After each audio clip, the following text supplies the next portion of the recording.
오늘 본문 말씀을 가지고 로마서 강의 18번째 시간으로 그 크신 하나님의 사랑이라는 제목으로 함께 은혜를 나누겠습니다. 함께 우리 제목을 따라 하시겠습니다. 그 크신 하나님의 사랑. 한 번 더 따라 하시겠습니다. 그 크신 하나님의 사랑. 네, 고맙습니다. 감사드립니다. 지난주부터 우리가 살펴보고 있는 로마서 5장의 핵심 내용은 믿음으로 의롭게 된 자가 이 세상에서 받게 되는 하나님의 복에 관한 말씀입니다. 그리고 우리는 지난 시간에 몇 가지 복에 대해서 살펴보았고, 또 이 시간 간단히 말씀을 다시 한번 드리겠습니다. 우리가 예수를 그리스도로 믿어 믿음으로 의롭게 된 순간부터 하나님과 우리 사이의 관계가 화평하게 됩니다. 다시는 하나님과 우리 사이의 관계가 주인과 종의 관계도 아니고 적대적인 관계인 원수 관계가 아닙니다. 믿음으로 의롭게 된 그 순간부터 하나님과 우리 사이의 관계가 매우 친밀해지게 됩니다.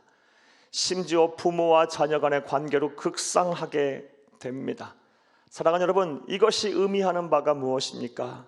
믿음으로 의롭게 된 그 순간부터 하나님의 지극하신 보호와 인도와 사랑과 책임하에 우리가 살게 된다라는 것입니다. 할렐루야! 그러니 이것이 얼마나 우리의 큰 은혜이자 축복입니까?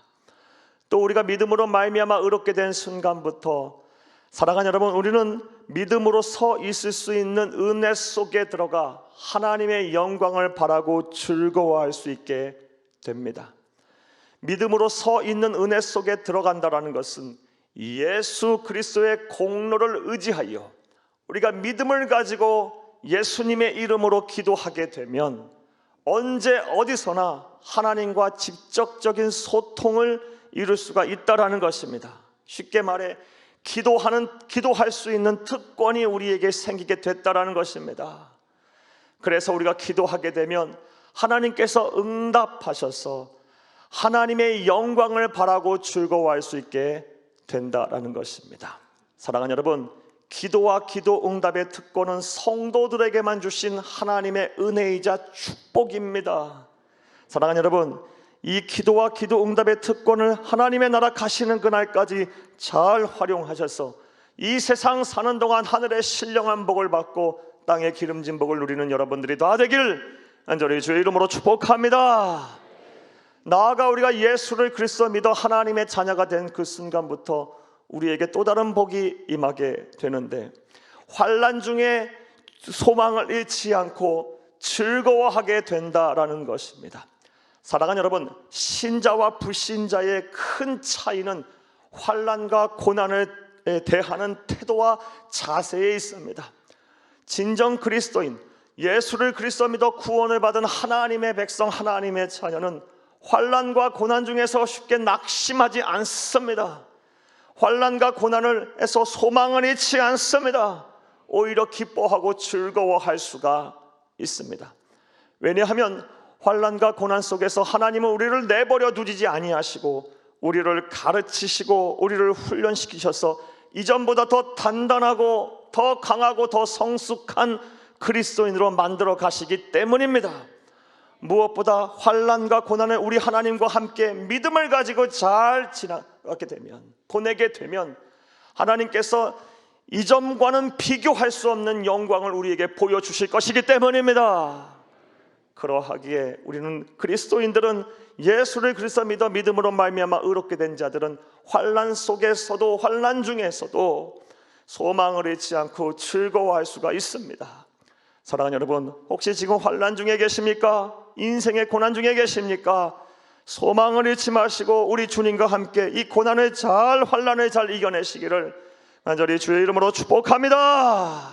축복합니다. 이런 것들 생각해 보게 되면 예수를 믿는다는 것은 정말 놀라운 은혜입니다. 기가 막힌 축복입니다. 아무나 예수를 믿을 수 있는 것이 아니고 아무나 이 복을 받을 수 있는 것이 아닙니다. 진정 놀라운, 우리가 예수를 믿는다는 것은 놀라운 은혜이자 축복이고 우리에겐 기적입니다. 사랑하는 여러분, 따라서 이 모든 은혜와 복을 우리에게 허락하신 우리 하나님 앞에 무한한 감사와 영광을 돌려야 할 것이고, 무엇보다 예수 공로로 말미암아 이 은혜와 복을 받게 됐으니 우리는 예수님의 은혜에 늘 보답하며 사는 우리 성도들이 되어야 할 줄로 믿습니다. 무엇보다 나아가서 사랑하는 여러분, 아직도 이 복음을 알지 못하고 이 은혜를 누리지 못하고 세상을 사는 많은 수많은 우리 이웃들을 바라보며 그들을 주 앞으로 인도해서 그들 또한 구원받고 영생 얻으며 이 세상 사는 동안 하나님께서 주시고자 약속하신 그 복을 다 받아 누리게 해야 할 줄로 믿습니다. 자, 여기까지가 이제 지난 시간의 말씀이었습니다. 이제 오늘의 본문의 강의를 하겠습니다. 사랑하는 여러분, 오늘 본문 말씀인 로마서 5장 5절부터 11절까지의 말씀은 로마서 5장 전체 문맥 속에서 보면 지난 시간의 연장선상에 있습니다. 즉 오늘 본문 말씀도 믿음으로 말미암아 의롭게 된 자가 이 세상 사는 동안 받게 되는 복에 관한 말씀입니다. 그렇다면 하나님께서 오늘 본문 말씀에서 모든 믿는 자에게 주시겠다고 약속하신 그 복은 무엇일까요? 답부터 말씀을 드리면 삼위일체 하나님 중에서 성부 하나님, 성자 하나님의 영인 성령 하나님께서 우리가 믿음으로 의롭게 된 그 순간부터 우리의 심령에 들어오셔서 우리의 마음에 하나님의 사랑을 부어주신다는 것입니다. 할렐루야. 오늘 본문 5절을 함께 보겠습니다. 소망이 우리를 부끄럽게 하지 아니하면 우리에게 주신 성령으로 말미암아 하나님의 사랑이 우리 마음에 부은 바 됨이니. 아멘. 사랑하는 여러분, 우리가 예수를 믿어 하나님의 자녀가 된 그 순간, 구원받은 그 순간, 믿음으로 말미암아 의롭다 하심을 받은 그 순간에 성령 하나님께서 우리의 심령, 우리의 마음과 생각에 들어오셔서 하나님의 사랑을 알게 하시고 하나님의 사랑을 확신하게 하시고 하나님의 사랑을 누리게 하셔서 설령 환난을 당한다 할지라도 소망을 잃지 않게 하신답니다. 이러한 성령의 사역을 가리켜서 신학적인 용어로는 성령 하나님의 내주하시는 은혜, 내재적 은혜라고 말합니다. 그런데 이러한 내주하시는 은혜, 내재적 은혜를 우리는 잘 알고 또 확신하며 누리고 살아야 합니다. 왜냐하면 이 성령 하나님의 내주하시는 은혜, 내재적 은혜, 다시 말해서 하나님이 나를 사랑하신다는 구원의 확신을 알고 또 믿으며 누리는 것이 매우 중요하다라는 것입니다. 사랑하는 여러분, 이런 내재적 은혜, 내재적 은혜, 내주하시는 성령 하나님의 은혜를 우리가 알고 확신하고 누리게 되면 설령 이 세상 사는 동안 가난하다 할지라도 불행하지 않을 것입니다. 천하 우주 만물을 창조하신 하나님이 나를 사랑하시고 계시는데 무엇이 불행하다고 생각하겠어요? 사랑하는 여러분, 또한 내 편 하나 없어도 외롭거나 두려워하지 않을 것입니다. 전지전능하신 하나님께서 내 편이 되셔서 나를 사랑한다고 하시는데 무엇이 염려가 되고 무엇이 두렵고 무엇이 외롭겠습니까? 사랑하는 여러분, 하나님이 나를 사랑하신다는 확신을 알고 믿고 누리시는, 다시 말해 성령의 내재하시는 은혜, 내주하시는 은혜, 내재적 은혜를 온전히 누리시는 여러분들이 다 되길 간절히 주의 이름으로 축복합니다. 사랑하는 여러분, 그리고 이것은 우리의 다음과 같은 사실을 통해서도 더 정확하게 알 수가 있습니다. 사랑하는 여러분, 어려서부터 부모와 가족의 사랑을 알고 그 사랑을 받은 자녀들, 내가 부모로부터 가족으로부터 사랑을 받고 있다는 확신을 가지고 자란 우리 아이들과 그렇지 못한 아이들에게는 큰 차이점이 있습니다. 부모로부터 가족으로부터 내가 사랑을 받고 있다는 확신 속에 살아온 자녀들은 자존감이 높아요. 그래서 인간관계도 원만하고요, 웬만한 일에는 인생의 기가 꺾이지 않습니다. 반면에 부모로부터 자녀로 가족으로부터 내가 사랑을 받는다는 확신이 없이 그 사랑도 모르고 누려보지 못한 자녀들은요, 조그마한 일에도 인생의 풍랑 속에서 쉽게 마음과 생각이 무너집니다. 그리고 쉽게 인간관계도 파탄나고요, 인격도 왜곡이 되고요. 사랑하는 여러분, 즉 삶의 안정성이 떨어져요. 그리고 행복지수도 많이 낮습니다.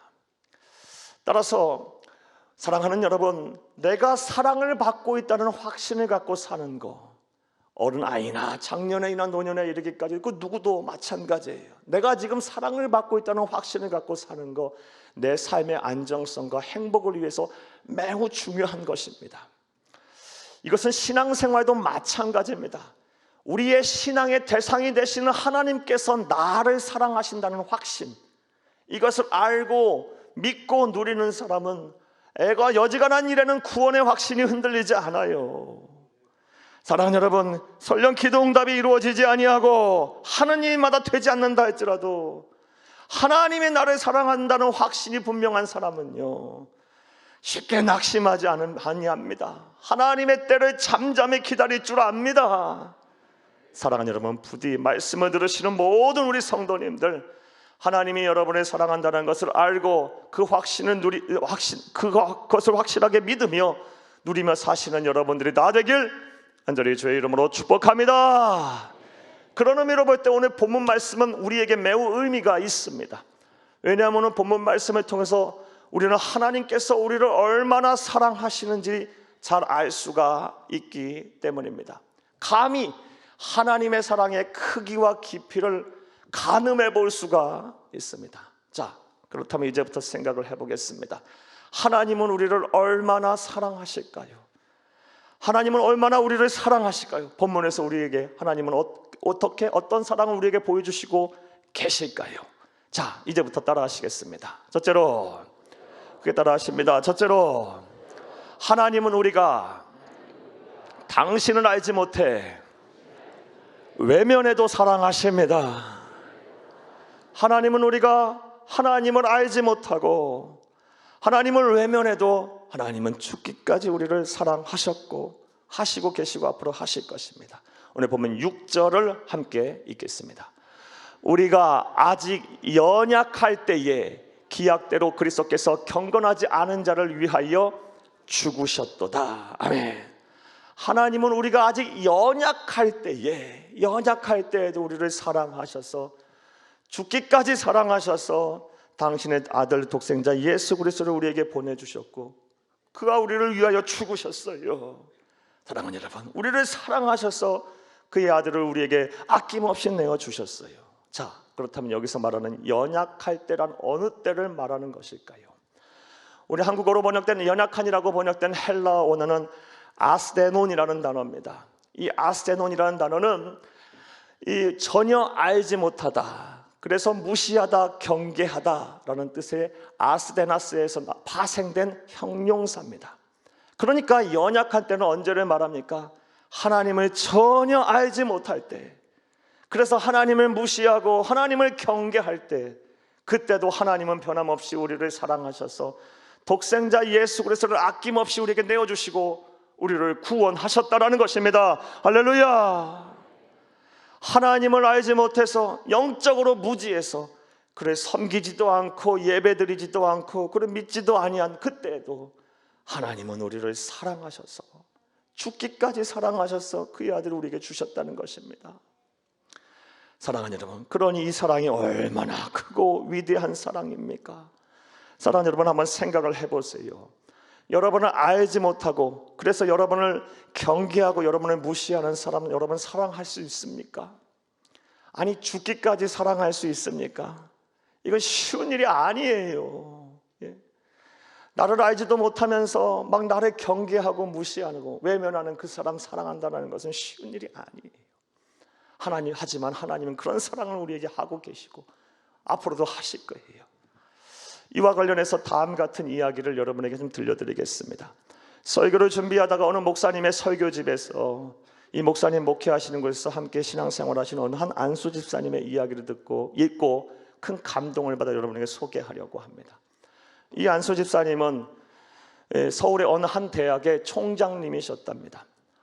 자신의 전공 분야의 아주 세계적인 권위자이고 또 행정 능력도 탁월하고 무엇보다 인품이 훌륭해서 매우 사랑을 받고 존경을 받던 총장님이셨다고 합니다. 그런데 어느 날 이사회가 이렇게 소집된 날 불현듯 사임서를 제출했대요. 모든 공직에서 내려놓겠다고 말씀을 하셨다고 합니다. 사람들이 깜짝 놀라서 왜 사임합니까? 라고 자초지종을 여쭈었더니 이 총장님의 아내분이 권사님이신데 치매에 걸려서 남편을 못 알아볼 정도가 됐다고 합니다. 그래서 남은 여생 이제 이 아내만을 바라보고 아내만을 사랑하고 아내 병간호 하기 위해서 모든 공직에서 내려놓겠다고 그러면서 사임서를 제출했다고 합니다. 이 얘기를 듣자 사람들이 그래도 수긍할 수가 없어서 너무 사임하기에는 아까운 분이셔서 총장님, 이미 사모님께서 총장님 알아보지도 못하는 상황인데 그런 것들이 하는 것들이 무슨 총장님에게 의미가 있습니까? 라고 이렇게 말들을 했대요. 참 매정한 말이죠. 그러자 이분이 아주 단호하게 말을 했답니다. 나는 결혼할 때부터 우리 아내와 평생 함께 살기로 약속을 했습니다. 그리고 50년을 함께 살았습니다. 지금 비록 치매에 걸려서 나를 못 알아보고 나를 외면하고 나를 경계한다 할지라도 그분은 나를 못 알아보지만 나는 그가 내 아내임을 분명히 압니다. 그리고 사랑합니다 라고 이야기를 했다고 해요. 사랑하는 여러분, 저는 이 이야기를 읽으면서 다음 같은 생각이 들었습니다. 먼저 이 총장님 안수 집사님이 아내를 향한 사랑이 정말 진실한 사랑이구나 라는 것을 알게 됐어요. 참 진실한 사랑이죠. 또한 이 아내분 되는 권사님 또한 치매에 걸려 비록 남편을 못 알아보겠지만 이런 남편의 사랑을 받는 이런 진실한 사랑을 받기에 참 행복하신 분이구나 라는 생각 또한 들었어요. 무엇보다 드는 생각은 이 총장님이 보여주시는 사랑이 우리 하나님 아버지의 사랑과 유사하구나 라는 생각이 들었어요. 하나님도 마찬가지예요. 우리가 하나님을 몰라봐도 영적으로 무지해서 하나님을 섬기지도 아니하고 예배드리지 않고 오히려 외면하고 무시하고 경계해도 하나님은 변함없이 우리를 알아보고요. 언제부터 알아봤다고 성경은 말합니까? 에베소서 1장 4절 말씀에 보면 세상이 만들어지기 전부터 이미 알아봤답니다. 그때부터 알아보고 우리를 사랑하셨고 지금도 사랑하시고 앞으로도 하시는 거예요. 설령 우리가 몸과 마음이 망가져서 하나님을 외면하고 하나님을 몰라본다 할지라도 그때도 하나님은 변함없이 우리를 사랑할 것입니다. 그러니 하나님의 사랑이 얼마나 크고 위대하고 또 얼마나 놀랍습니까?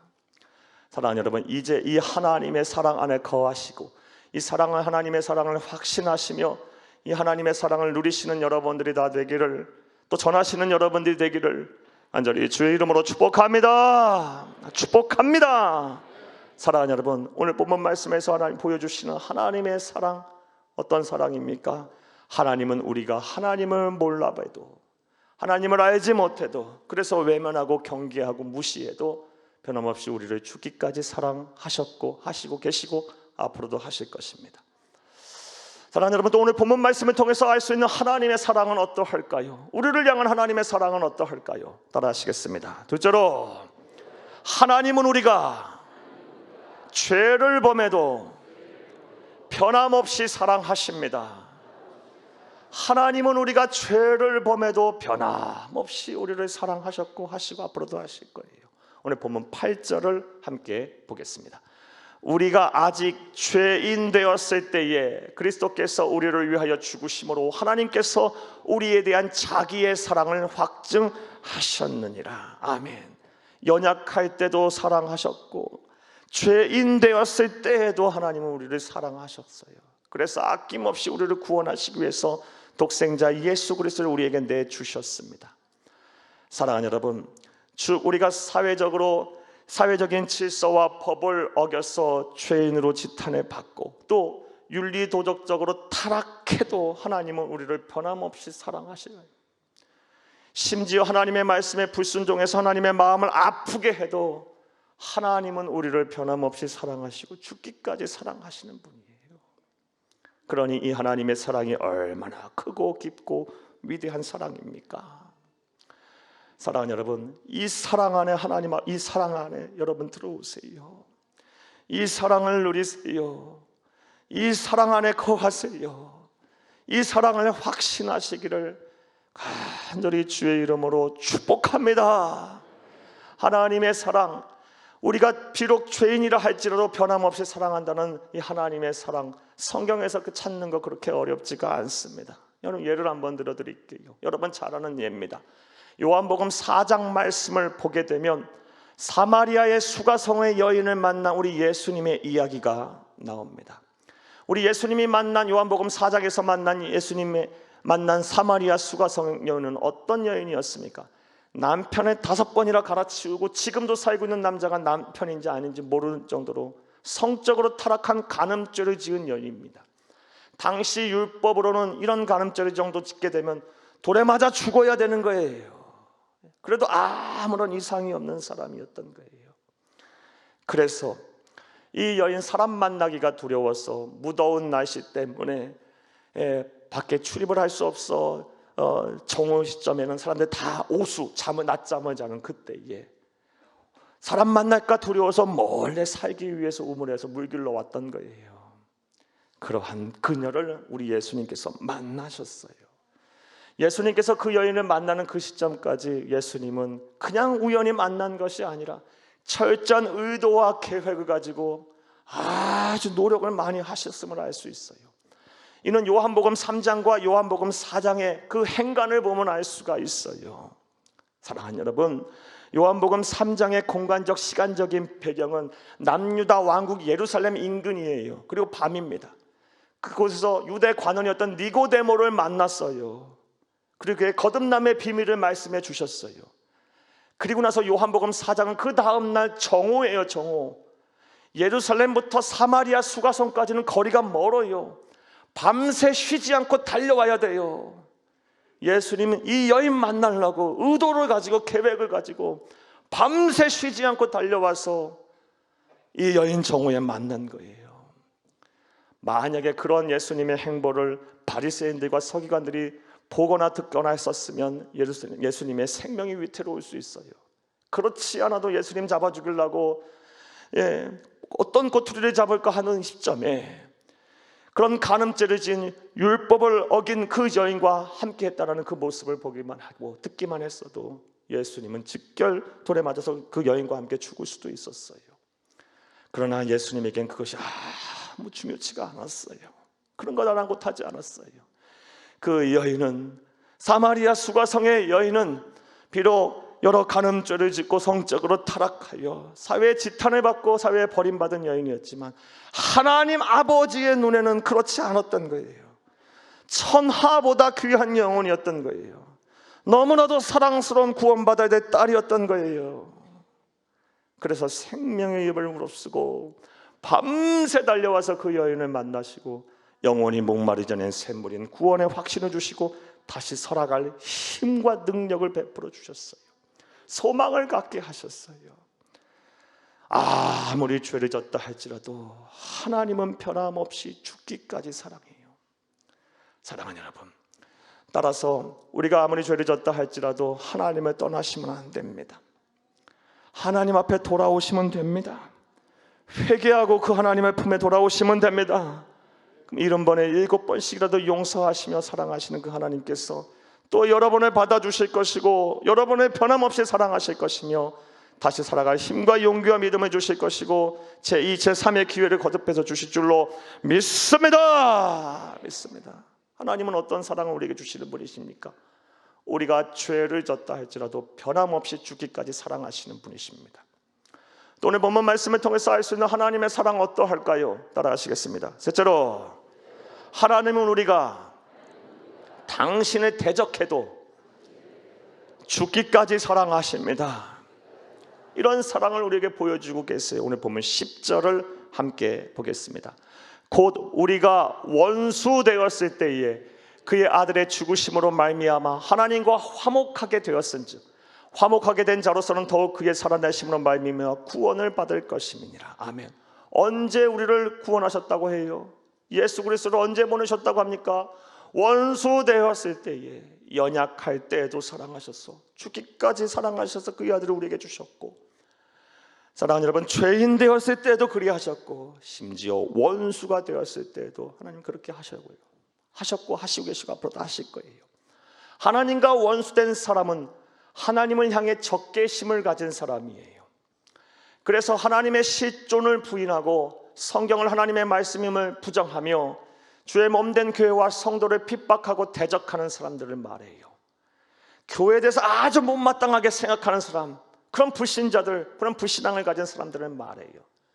그런데 하나님은 그런 사람들조차도 죽기까지 사랑하신다라는 거예요. 그러니 하나님의 사랑이 얼마나 놀라운 사랑입니까? 사랑하는 여러분, 생각을 해보시기를 바랍니다. 내 앞에서 겸손한 사람, 나도 겸손하기 어렵지 않아요. 나에게 호의를 적이고 나를 사랑하는 사람, 그 사람 사랑하는 거 그렇게 어렵지 않아요. 하지만 나의 앞에서 막 교만한 사람, 그 앞에서 내가 겸손한다는 것은 참 쉽지가 않습니다. 또한 나에 대해서 막 부정적이고 심지어 공공연하게 적개심을 드러내는 사람은 사랑한다는 건 더 쉽지가 않아요. 사랑하는 여러분, 우리가 조금만 내 귀에 거스리는 소리만 들어도 우리의 심사가 뒤틀리잖아요. 그런데 공공연하게 막 나를 대적하고 막 부정하고 막 무시하고 공격하는 사람 사랑한다는 게 쉽겠어요? 불가능하게 가까워요. 참 어려운 일이에요. 하지만 하나님은 그런 사람조차도 아낌없이 사랑하고 계세요. 죽기까지 사랑해요. 원수 되었을 때도 하나님 우리를 사랑하셨어요. 하시고 앞으로도 하실 거예요. 따라서 하나님의 사랑은 정말 하늘을 두루마리 삼고 바다를 먹물 삼아도 다 기록할 수 없을 만큼 측량할 수 없는 사랑이에요. 그러므로 이 사랑을 맛보기만 하면 아무리 하나님에 대해서 적개심을 가지고 대적하는 사람이라 할지라도 이 사랑 앞에 다 굴복하게 돼 있어요. 이 사랑이 너무나 크고 위대하고 너무나 뜨거운 사랑이기에 하나님을 향하여 부정적인 가지고 있는 사람, 불신하는 사람이라 할지라도 이 사랑 안에 제대로 맛을 보게 된 순간부터는 완전 변화된 삶을 살아서 예수와 복음을 위해 사는 사람으로 변화됩니다. 이와 관련된 사람 여러분, 한 사람 여러분에게 소개할 거예요. 우리 한국 기독교 선교 교회의 역사 초기에 아주 위대한 신앙인 한 분을 여러분에게 소개하려고 해요. 제가 여러분에게 말씀드리는 한 분은 김익두 목사님이에요. 이분은 1874년 1월 3일 황해도 안악군 대원면에 가난한 농부의 아들로 태어났어요. 어려서 굉장부터 머리가 좋아서 총명하다는 소리 들어서 16살에 과거를 보려고 했어요. 하지만 당시 구한말 조선 말기에는 매관매직이 심했고요, 돈과 백 없으면 과거에 급제하지 못하게 정도로 사회 부조리가 심할 때예요. 그러니 가난한 농부의 아들로 태어나서 몰락한 양반의 집에 태어나서 과거를 번들 무슨 급제가 되겠어요? 안 되는 거예요. 그런 사회적인 그런 부조리 앞에 막 크게 실망하고 절망하여 그 다음부터 허랑방탕한 삶을 살기 시작해요. 그러다 살기 위해서 이제 사업을 막 하는데요, 사업이 제대로 되겠어요? 돈도 없고 백도 없고 뭐 아는 것도 없고 공부만 했던 사람 무슨 사업이 되겠어요? 하는 족족 망하는 거예요. 그러다 보니 이분이 이제 삐뚤어지기 시작해요. 술과 노름에 막 탐닉하고요, 또 워낙 완력이 세다 보니까 그냥 무전취식하면서 막 폭력을 휘두르는 그냥 불량배 중에 불량배가 됐어요. 깡패 중에 깡패가 됐어요. 얼마나 이 사람이 골칫거리였던지, 얼마나 아나무인이었던지, 얼마나 대책이 없었던지. 황해도 일대에 이런 기도를 하는 사람들이 많았다고 해요. 누구에게 빌든 간에 오늘 하루 김익두 안 만나게 해주시옵소서. 그 정도로 불량배 깡패 중에 깡패였어요. 그런데 이상하게도요, 계속해서 예수를 믿는 사람이 와서 자기에게 복음을 전하는 거예요. 그럴 때마다 이 교회와 예수 믿는 사람들에게는 적개심을 드러내면서 올 때마다 두드려 패고 보내고, 막 이빨이 부러지고 얼굴에 피멍이 들어도 그러도 또 좋다고 와서 또 복음을 전하고 예수를 믿어야 한다고 전도지를 주고 가는 거예요. 수십 차례 두드려 패고 보내고, 두드려 패고 보내고, 두드려 패고 보내고. 그러다가 어느 날은 우연히 이런 생각이 분뜩 들었답니다. 호기심이 생긴 거예요. 저 뭐가 있는 것 아닐까? 그래서 전도자의 전도를 받고 집회를 참석해 예배를 참석했는데, 그 예배 인도자가 누구였냐? 한국 기독교 선교 초기에 북한 지역에 많은 교회들을 세운 미국의 윌리엄 스왈런 목사님 선교사님이에요. 한국어로는 소알런 선교사님이 아주 유명한 선교사님이에요. 이 선교사님이 인도하는 이 집회에 참석을 해서 하나님의 말씀을 듣는 순간요, 하나님의 사랑을 맛보게 됐어요. 이전에 맛보지 못했던 그 하나님의 사랑을 체험하게 됐어요. 떼굴떼굴 막 구르면서 대성통곡을 하면서 몇 날 며칠을 금식하면서 자신의 죄를 회개하고 그 하나님 앞에 자신을 막 통곡을 하면서 회개했어요. 그리고 나서 변화된 삶을 살라고 작정했어요. 이제는 예수와 복음을 위해 살리라 작정하고 동네를 돌아다니면서 방을 써서 붙였어요. 기믹두는 죽었다. 기믹두는 죽었다. 그리고 나서 이제 복음을 전하기 시작했어요. 그러니까 사람들이 막 조롱하는 거예요. 저 사람 미쳤구나 이제. 그리고 함께 불량한 짓 하던 그 동료들이 기믹두를 막 폭행하는 거예요. 그래도 한 번도 대응하지 아니하고 사랑으로 감싸고 끝까지 복음을 전했어요. 1901년 27살에 세례를 받고요. 1907년 평양신학교에 입학을 하고요. 1911년에 졸업하셔서 목사님이 되세요. 그리고 평양의 신천 서북교회의 담임 목사님이 되셔서 1950년 북한공산당의 순교하기까지 목회를 하셨어요. 이 목사님 한국 기독교 선교 초기에 770회에 이르는 부흥회를 인도하셨던 분이에요. 150개의 교회를 설립하신 분이에요. 120개의 고아원과 유아원을 만드신 분이에요. 이 목사님에게 은혜를 받아서 한국 기독교 선교 초기에 기라성 같은 200여 명의 목사님이 나왔어요. 사랑하는 여러분, 하나님을 향하여 적개심을 가지고 있던 자, 그런 자라 할지라도 하나님의 사랑을 맛보게 되면 사람은 변화되게 돼 있어요. 달라지게 돼 있어요. 예수와 복음을 위해 살겠다고 자신의 삶을 드리는 사람으로 변화가 돼요. 따라서 우리는 우리 주변에 있는 하나님을 향할 부정적이고 교회와 믿는 자들을 핍박하고 박해하는 자들을 포기해서는 안 됩니다. 여러분의 가정에도 있죠. 남편, 아내, 부모, 형제, 자녀들, 그런 분들 많을 거예요. 못마땅하게 생각하고 불신하고 부정하고, 그리고 우리 예수 믿는 자를 아주 힘들게 하는 사람들 많을 거예요. 사랑하는 여러분, 그런 사람들을 포기해서는 안 돼요. 하나님이 포기하지 않는데 왜 우리가 포기를 해요? 하나님은 변함없이 하나님을 향해 적개심을 드러내고 대적하는 자도 죽기까지 사랑하고 계시는데 왜 우리가 포기하고 왜 우리가 주저해야 합니까? 안 되는 거예요. 사랑하는 여러분, 하나님의 사랑을 그들이 맛보도록 입으로 복음을 전하세요. 그리고 삶으로 여러분 보여주시기를 간절히 주의 이름으로 축복합니다. 하나님의 사랑을 전하고 보여줘야 돼요. 그리고 그 사랑을 맛보게 되면 반드시 때가 되면 구원의 문이 열릴 줄로 믿습니다. 자, 이제 말씀 맺겠습니다. 사랑하는 여러분, 오늘 본문 말씀을 가지고 믿음으로 말미암아 의롭게 된 자가 받게 되는 또 다른 복에 대한 말씀을 여러분에게 드렸어요. 우리가 예수를 그리스도 믿어 하나님의 자녀가 된 그 순간, 믿음으로 의롭게 된 그 순간부터 성삼위일체 하나님이신 성령 하나님께서 우리의 심령, 우리의 마음과 생각에 들어오셔서 하나님의 사랑을 우리의 마음에 부어주세요. 하나님의 사랑을 알게 하시고 하나님의 사랑을 확신하게 하시고 그 하나님의 사랑을 누리게 하세요.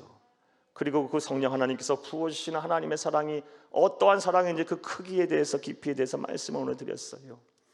하나님의 사랑은요, 하나님의 사랑은 우리가 하나님을 알아보지 못하고 심지어 외면하고 경계한다 할지라도 변함없이 하나님은 우리를 사랑하셨고 하시고 앞으로도 하실 거예요. 하나님의 사랑은요, 우리가 죄인 됐다 할지라도 변함없이 죽기까지 우리를 사랑하실 거예요. 하시고 앞으로도 하실 거예요. 무엇보다 하나님을 대적해도, 하나님을 향한 적개심을 가져도 하나님은 변함없이 죽기까지 사랑하실 것입니다. 이제 이 하나님의 사랑을 확신하시기를 바랍니다. 확신하시기를 바라요. 그리고 누리시기를 바랍니다. 이 사랑 안에 거하시기를 바랍니다. 이 사랑을 전하시기를 바랍니다. 그리하면 세상, 우리가 사는 세상 아무리 패역하고 음란하고 죄가 많은 세상이라 할지라도, 사랑이 식은 삭막한 곳이라 할지라도 우리는 이 세상 사는 동안 이 하나님의 사랑 안에 거하게 되면 사랑하는 여러분, 평안하고 자유하며 감사하고 기쁨이 넘칠 거예요. 무엇보다 천국 시민으로서 세상 앞에 당당하게 살 수 있을 거예요. 이렇게 세상에 감당하지 못한 믿음의 사람들 다 되시는 여러분 되기를 간절히 주의 이름으로 축복합니다. 축복합니다. 축복합니다.